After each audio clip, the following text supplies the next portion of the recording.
Hello, sir.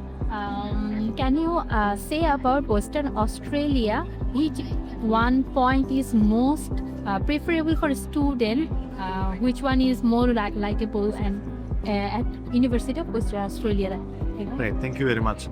Firstly, let me introduce myself. My name is Roshan. I'm a Senior Regional Manager based out of South Asia for the University of Western Australia. I'll give an introduction about the university as well. The University of Western Australia is a group of 8 universities.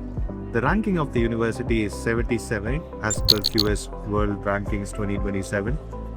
It is also classified as Group of 8, which is the top 8 university in Australia. It's one of the elite universities known for research and rankings. The University of Western Australia offers undergraduate, postgraduate research and PhD programs. If you are a student from Bangladesh, then you can also expect scholarships.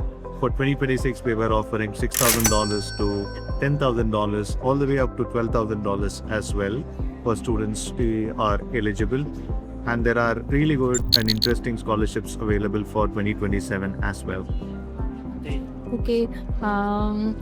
Which course is most popular in Western Australia? People should go for.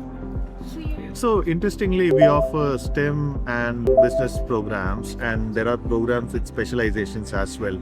So to name a few, the Masters of IT program, which is offered with specializations in AI, applied computing and software systems, is a very popular program here in Bangladesh. And this is followed by programs in specializations in business analytics. We also offer business information and logistics. And there are multiple programs. If a student wants to do marketing, HR or finance, we've got a popular program which is Master of Management. So Master of Management and Master of IT are the top 2 popular programs here in Bangladesh. And the advantage is that all those 2 programs are offered with scholarships as well. Thank you.